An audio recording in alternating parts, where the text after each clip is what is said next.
Sam Dente had a bad habit in the dugout. Like many bad habits, you can break it, but sometimes you just need a little help.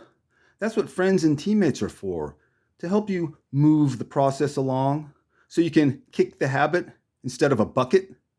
His teammates called him Blackie, and Blackie was quick to get mad at himself, especially if he struck out badly.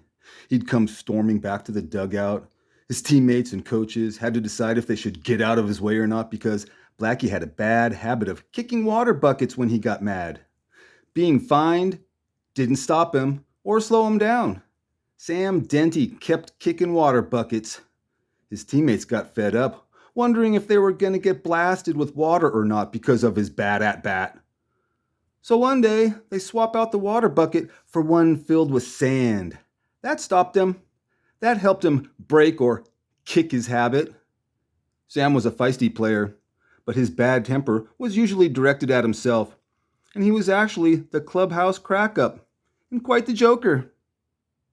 Samuel Joseph Dente, nickname Blackie, shortstop, MLB debut 1947. Took over at shortstop while George Strickland was out with a broken jaw and would play for the Indians in the 1954 World Series. A hard player to strike out with an arm like a rifle, very athletic, and could play anywhere in the field.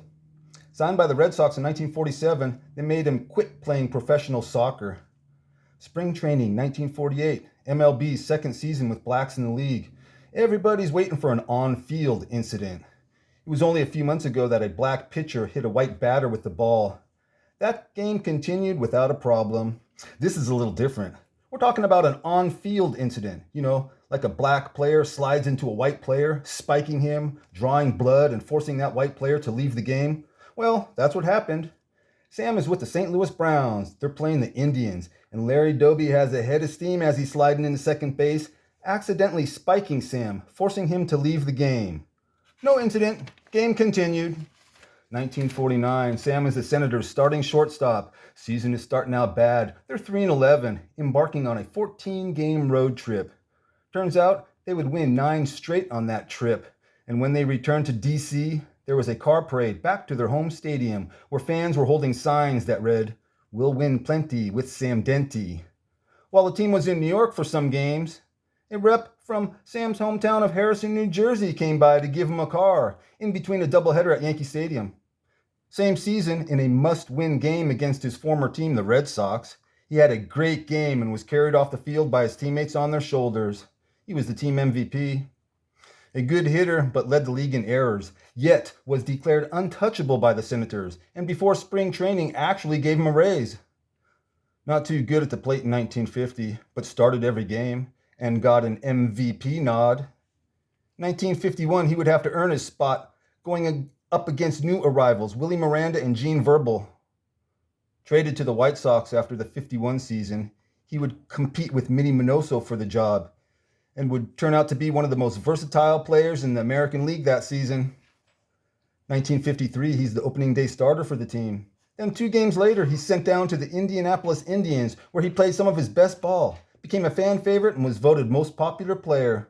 That's why in 1954, the Cleveland Indians wasted no time getting Sam on their historic roster by making a trade that also brought Don Mossi. This autograph is from spring training 1955 in Arizona. This would be Sam Dente's last year in baseball. Sam Dente would suffer hearing damage while serving his country in France during World War II. His job was manning an anti-aircraft gun. As time went on, his hearing got worse, forcing an operation that left him with vertigo, basically ending his career.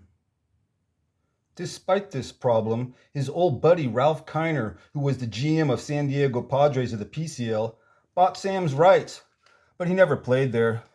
He retired instead.